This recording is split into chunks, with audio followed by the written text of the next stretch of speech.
Assalamualaikum warahmatullahi wabarakatuh.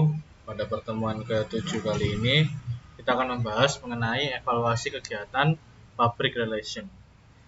Apa itu evaluasi? Evaluasi adalah proses untuk memantau dan menguji analisis hasil akhir suatu program. Dalam hal ini, program yang diuji atau dianalisis dan memunculkan hasil akhirnya adalah program PR atau public relation. Kemudian evaluasi adalah proses berkelanjutan yang dilakukan secara berulang di akhir kegiatan. Kemudian untuk evaluasi ini dilakukan untuk program jangka panjang dan dilakukan secara teratur, kemudian fokus pada hal-hal tertentu dan langkah untuk mengidentifikasi segala perubahan strategik yang perlu dilakukan. Jadi itu adalah maksud dari evaluasi. Manfaat dari evaluasi sendiri adalah untuk memfokuskan usaha yang dilakukan, menunjukkan keefektifan, apakah kegiatan yang dijalankan itu sudah efektif apa belum, kemudian untuk memastikan efisiensi dari biaya yang dikeluarkan, kemudian untuk mendukung manajemen yang baik, dan memfasilitasi pertanggungjawaban. Jadi dalam pertanggungjawaban, kegiatan laporan pertanggungjawaban diperlukan evaluasi terlebih dahulu. Kemudian beberapa alasan public relation tidak melakukan evaluasi. Yakni yang pertama tidak memahami apa yang harus dievaluasi. Sebagian public relation tidak memahami apa yang harus dievaluasi atau yang diberikan penilaian dalam kegiatan public relation. Kemudian yang kedua, tidak memahami apa yang dapat dicapai. Jadi tidak ada ukuran secara jelas bagi sebagian public relation sehingga tidak melakukan kegiatan evaluasi. Kemudian ada agregasi dan banyaknya teknik evaluasi yang dibutuhkan sehingga tidak melakukan kegiatan evaluasi atau teknik evaluasi yang tepat bagi pelaksanaan public relation-nya. Kemudian salah satu metode evaluasi adalah dari Kutlib. Yang pertama yaitu metode evaluasi secara informal, yakni dengan kontak pribadi, informan kunci, fokus group discussion dan komunitas, komite penasehat dan dewan, ombudsman, saluran telepon panggilan, analisis email, sumber online, dan laporan bidang. Jadi dalam metode evaluasi baik dari Kutlib ini, untuk metode informal bisa menggunakan banyak cara yang perlu dievaluasi. Apakah menggunakan kontak pribadi atau menggunakan informan kunci, menggunakan fokus group discussion dan komunitas, menggunakan komite penasehat dan dewan, menggunakan ombudsman, saluran telepon panggilan, analisis email, sumber online, dan laporan bidang. Ini dilakukan evaluasi secara menyeluruh. Kemudian itu yang secara informal. Kemudian secara formal ada 3 jenis, yaitu melakukan analisis sekunder dan database online, melakukan evaluasi analisis konten, dan melakukan evaluasi melalui kegiatan survei. Itu adalah metode evaluasi yang diterangkan oleh Kutlib. Kemudian ada audit public relation, adalah penggabungan kegiatan atau tugas public relation dengan riset.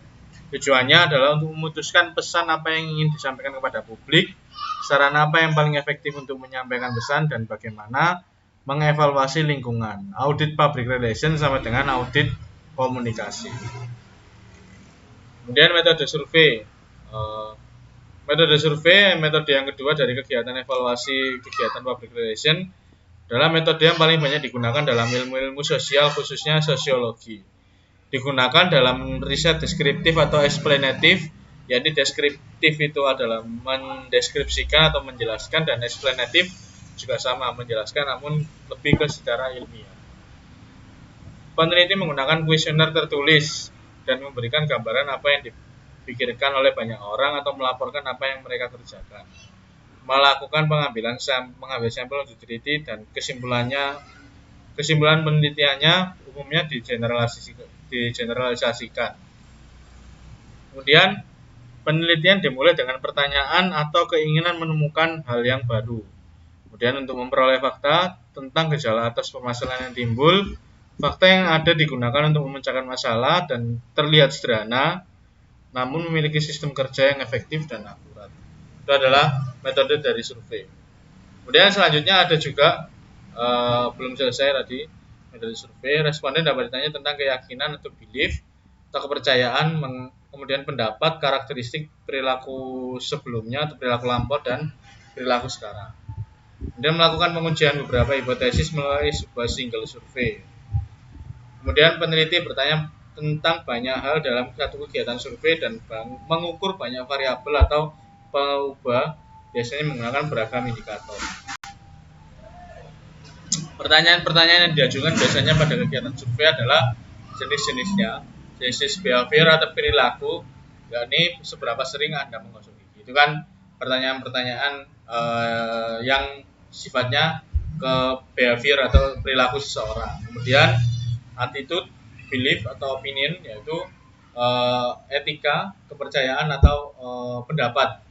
Masalah terbesar apa yang saat ini dihadapi oleh bangsa kita? Ini kan pertanyaan cukup berat dan memerlukan opini atau pendapat dari orang yang ditanyain atau respondennya.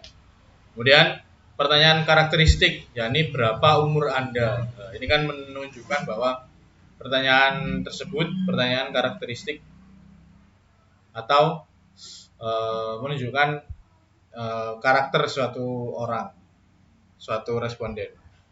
Kemudian expectation atau harapan. Apakah Anda berencana memberi mobil baru dalam 12 bulan ke depan? Lah, itu kan jenis-jenis pertanyaan yang diajukan yang kaitannya dengan sifatnya memberikan harapan atau expectation. Kemudian self classification, yaitu pertanyaan yang mengklasifikasikan seseorang atau mengklasifikasikan si penanyanya, yakni contoh pertanyaannya adalah apakah Anda seorang yang religius atau tidak religius, itu kan pilihan. Kemudian knowledge, pertanyaan tentang pengetahuan, partai apa yang memperoleh suara terbanyak dalam pemilu kemarin. Pertanyaan-pertanyaan 6 jenis pertanyaan ini biasanya diajukan ketika mengadakan kegiatan survei. 6 jenisnya, bukan contohnya tapi jenisnya. Kemudian slide terakhir, yaitu prinsip-prinsip membuat pertanyaan yang baik. Jadi dalam membuat survei atau membuat pertanyaan dalam kegiatan survei diperlukan prinsip-prinsip sebagai berikut, yakni menghindari jargon, bahasa gaul atau singkatan, menghindari ambiguitas, kebingungan dan ketidakjelasan. Jadi jangan sampai orang yang kita tanyakan, orang yang kita tanyai dalam kegiatan evaluasi public relation umum khususnya itu mengalami kebingungan dalam dalam menjawab pertanyaan yang kita berikan. Kemudian hindari bahasa yang emosional atau bias prestis. Lalu hindari pertanyaan berlaras ganda atau jawabannya itu tidak satu. Jadi berlaras ganda itu satu pertanyaan namun jawabannya bisa beragam. Jadi tidak ya atau tidak seperti itu. Jadi banyak jawabannya. Kemudian hindari pertanyaan utama. Kemudian hindari mengajukan pertanyaan yang berada di luar kemampuan responden. Jadi jangan bertanya hal-hal yang tidak dikuasai oleh responden. Kemudian hindari premis palsu. Lalu hindari pertanyaan tentang niat masa depan. Kemudian hindari negatif ganda. Jadi pertanyaannya itu memiliki dua unsur negatif dalam satu kalimat. Biasanya dalam bahasa Inggris pertanyaan ini diajukan. Jadi menggunakan don't dan not. Nah, itu kan padahal don't sendiri sudah mewakili kalimat negatif. Kenapa ditambahkan not gitu? Seperti itu. Kemudian hindari kategori respon yang tumpang tindih atau tidak seimbang. Jadi dalam membuat pertanyaan yang baik ketika melakukan kegiatan evaluasi melalui metode survei, haruslah menghindari pernyataan atau prinsip-prinsip yang sudah saya sebutkan tadi. Mungkin itu yang bisa saya sampaikan dalam pertemuan kali ini, pertemuan ke-7, yakni menyampaikan evaluasi kegiatan public relation. Ada dua metode tadi melalui metodenya Gottlieb, formal dan informal, dan yang kedua yaitu metode survei. Sekian yang dapat saya sampaikan.